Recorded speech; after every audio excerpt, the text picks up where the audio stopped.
c'est Tatanexua et aujourd'hui on va parler de la fin d'un roman. Alors oui, on a vu le début, les intrigues, les pannes aussi, le syndrome du milieu, les descriptions, l'action. Eh bien maintenant, il est peut-être temps de mettre le mot fin. Le début de la fin. Eh oui, la fin, c'est l'achèvement de quelque chose. Si c'est un OS en plus, vous vous apprêtez à mettre le point final sur votre univers. Si c'est un tome 1, l'enjeu n'est pas le même qu'un tome 3 qui clôt votre trilogie ou un tome 8 qui achève votre saga. Alors, comment l'envisager ? Pour les architectes, ils auront déjà leur fin. Je rappelle que les architectes, on l'a vu dans la vidéo d'écriture, ce sont ceux justement qui planifient tout.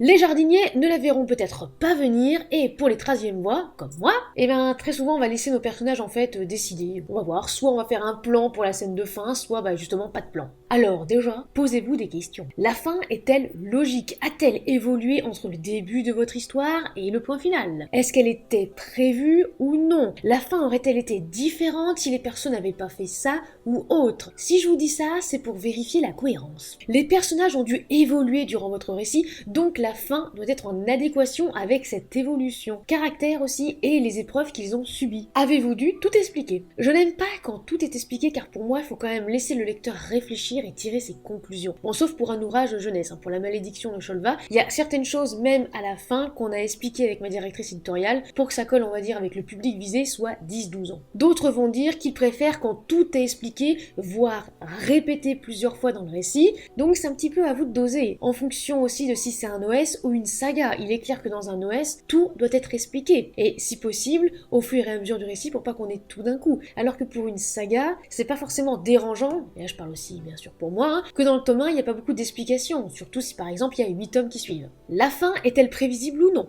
Attention, une fin imprévisible n'est pas une fin tirée par les cheveux, ou alors des comme par hasard. Faites différentes pistes, glissez des indices au fil de votre récit, ça a son importance de glisser des indices au fur et à mesure du récit. Troublez votre lecteur, mais n'inventez pas un truc sans cou ni neurone. Oui, j'invente une expression, tout comme les moutons licornes, mais apparemment ça existe. Un chapitre de la fin expédié parce que vous n'avez pas d'idée. On le remarque. Je l'ai déjà vu dans un ouvrage où, ah bah tiens, un personnage décide d'en trahir un autre 2 pages avant la fin. Pourquoi? Ah bah on sait pas, comme ça au moins ça fait une petite fin, ça fait un truc génial. Sauf que ça ne colle pas du tout, on va dire, au personnage, ça colle encore moins à la suite du récit. Donc là, ça ne va pas, il y a un truc qui correspond pas. Et après discussion avec l'auteur en question, il n'avait pas d'autre fin en fait à proposer. Là, c'est qu'il y a un petit problème. Alors, je terminerai aussi par rapport aux questions. Votre fin a-t-elle un sens? Rien de mieux pour moi quand à la dernière phrase, tout le puzzle se reconstitue dans ma tête. Et qu'on se dit, waouh, que les indices, ceux dont je vous ai parlé là plus tôt, ont servi. Qu'on ait envie de replonger dans le livre pour rechercher les indices qu'on n'a pas vus, ou alors qu'on n'a pas forcément fait attention, ou alors qu'on a mal compris aussi, et se dire, ah oui, c'était là, mais je l'avais pas remarqué, ou alors je l'avais remarqué, mais je l'avais pas vu comme ça, et ça a donné ça, c'est pas faux. C'est ça qui donne une fin magistrale au livre, qui fait qu'on va s'en rappeler même des semaines après. Le lecteur va se dire, c'est super intelligent, bravo. Et vous, auteur, vous ne l'aurez pas pris pour un tardigrade. Oui, ils sont résistants mais très susceptibles.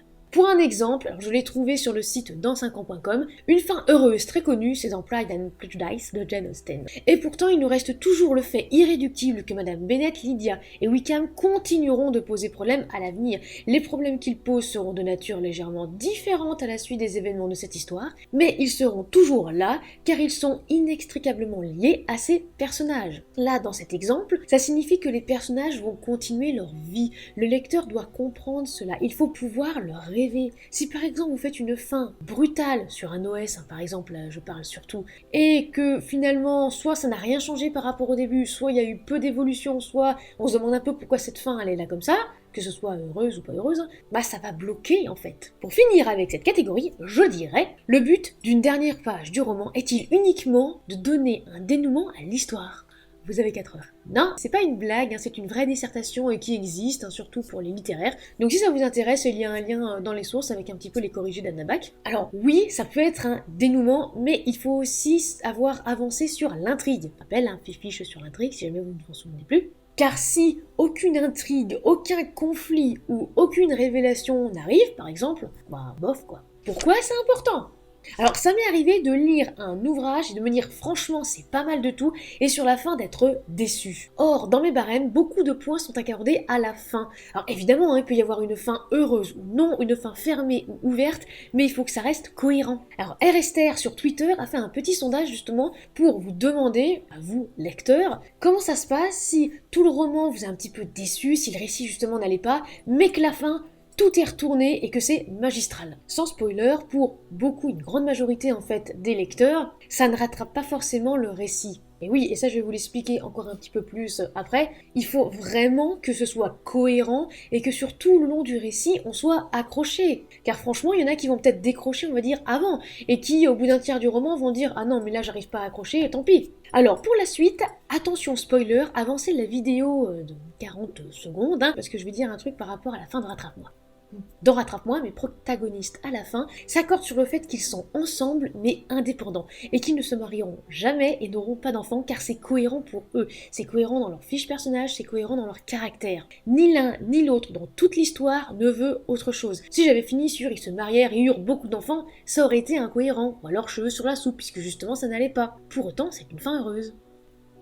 La fin, c'est la dernière chose que le lecteur va lire. Il faut que ce soit génial. Il faut lui donner envie de vous lire plus tard, soit dans un autre genre, soit on va dire dans le même, de relire l'ouvrage également qu'il a en main ou dans sa liseuse. Il doit y avoir un goût de reviens-y en fait. Un petit peu comme ce que j'avais dit dans une autre vidéo avec la sauce, ce qu'on a envie de récupérer avec le pain, c'est à peu près la même chose. Cela va être important pour votre note également sur les plateformes. Si c'est un lecteur chroniqueur, je prends par exemple mon exemple de barème, la fin est plus importante que le début. Si je me dis, quoi, c'est déjà fini, non, c'est pas possible, eh ben c'est que c'est souvent gagné. Les obstacles. Alors, le souffle numérique a fait un petit article sur le sujet, en plus de comment finir un roman qui est vraiment pas mal. L'écriture, ça prend du temps, en effet, et on peut ne pas en voir le bout. On se remonte les manches, on met la lassitude de côté, on cherche du soutien, de la motivation, mais on n'abandonne pas. Non, don't give up. On peut douter aussi. Est-ce que c'est bien? Mais je ne peux pas finir comme ça. C'est nul, les autres écrivent mieux. Stop! Vous avez votre style d'écriture. Et je dis bien votre style. Je ne parle pas de ceux qui essayent de copier les autres parce que ça se ressent aussi tout de suite. Ayez votre propre style. Chacun a son style. Non, parce que alors ceux et celles qui copient les autres, ça manque de profondeur, on le voit tout de suite, donc ça ne sert à rien. N'essayez pas d'écrire comme un tel ou un tel. Écrivez comme ce que vous voulez en fait. L'absence de confiance, c'est aussi un obstacle. Croyez en vous et dites-vous bien que je suis la première à vous botter le cul et à vous dire de vous bouger. Pourtant, je manque de confiance en moi, mais c'est pas pour autant que je vais abandonner un projet. Donc allez hop, on se remonte les manches, on y va.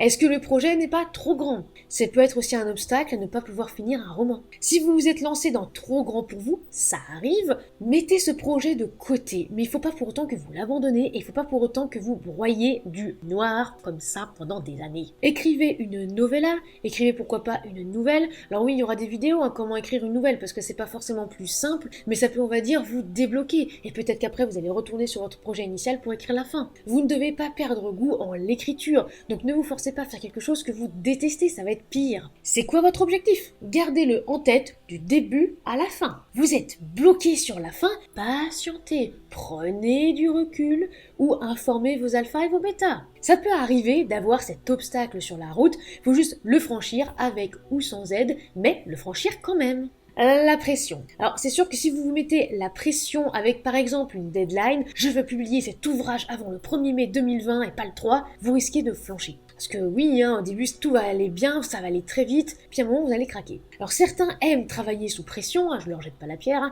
d'accord, mais d'autres vont adorer jusqu'au moment où tout va lâcher. Donc faites attention et n'oubliez pas aussi de vous écouter. Ne forcez pas, ne tirez pas sur la corde comme on dit, puisqu'au bout d'un moment, il n'y aura plus de corde. Accordez-vous des pauses et applaudissez vos victoires, même celles que vous jugez petites. Parce que certains sont tristes parfois de n'avoir écrit que 1000 mots aujourd'hui. Et alors? Vous avez déjà écrit, et 1000 mots c'est déjà beaucoup. C'est peut-être même plus que certains. D'autres vont écrire moins, d'autres vont écrire plus. L'important c'est d'écrire. Ne pas corriger en cours de route. Alors là, oui, il va falloir le souligner, le surligner, tout ce que vous voulez, parce que ça, c'est un obstacle que beaucoup d'auteurs ne se rendent pas compte, et au bout d'un moment, ils abandonnent.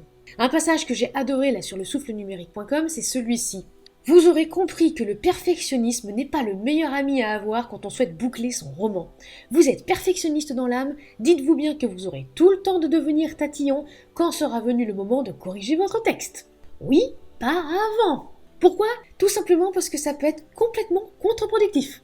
En tant qu'auteur, on cherche souvent à atteindre la perfection et certains la veulent tout de suite.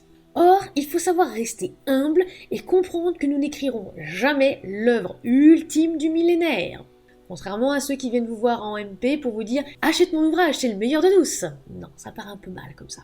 Il faut savoir terminer une histoire avant de revenir dessus, avant de la relire et de la corriger. Terminez vraiment le premier jet. Ne vous inquiétez pas, comme je l'ai déjà dit dans plusieurs d'autres vidéos, le premier jet, oui, c'est un brouillon. Oui, il y a certainement beaucoup de choses qui vont changer à la relecture, et je parle même pas après avec le passage des bêtas. Mais il faut au moins que vous ayez terminé votre histoire. Vous allez voir, déjà, ça va vous libérer un petit peu, ça va vraiment vous faire souffler, vous allez aller beaucoup mieux après.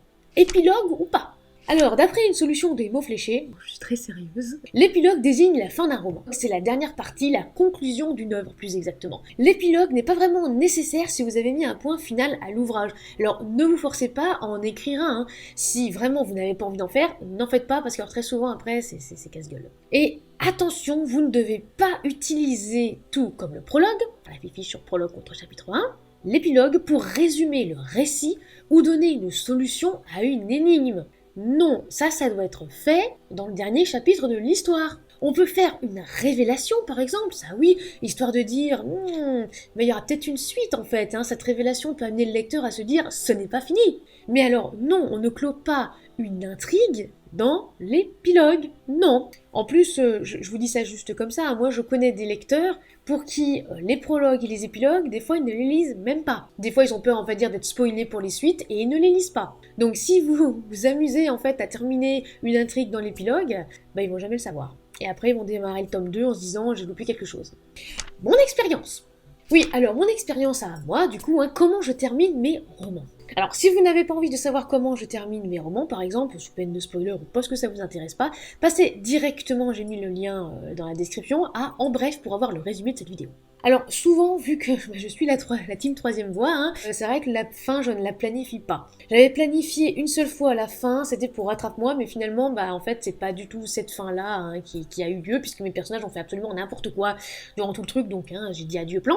Mais c'est vrai qu'elle vient au fur et à mesure. Très souvent, c'est mes personnages, avec leur évolution, avec les épreuves, qui la communiquent. Pour la fin du tome 1, de La magie du destin, ça s'imposait en fait, puisque bon, il y a quand même le destin, on va dire, dans le titre, hein, c'est pas pour rien. Le destin était qu'il y arrive quelque chose vraiment de dramatique, puisque pendant tout le long de l'histoire, on s'interroge sur un ou une potentielle sauveuse, pour ne pas trop vous spoiler, et bam, à la fin, il y a un événement catastrophique qui arrive. Et là, ça va vraiment enclencher le tome 2, où, comme vous le savez déjà, si jamais vous avez entendu un petit peu mes vidéos, où il y a un personnage principal qui va mourir. Pourquoi? Parce que c'était son destin, en fait. C'est comme ça. La fin, c'est vraiment une mort, mais en réalité, je ne termine pas sur la mort, puisqu'une mort, ça faisait peut-être un petit peu trop triste. Non, il y a une renaissance aussi, mais pas une renaissance de qui vous croyez. Pour mes autres OS ou pour les nouvelles, il faut qu'il y ait une chute. Soit elle arrive, on va dire dans les dernières lignes, soit elle arrive un petit peu avant, mais il faut vraiment quelque chose qui décontenance complètement le lecteur. Là, c'est vrai que c'est la fin des nouvelles, je la travaille bien plus que les romans,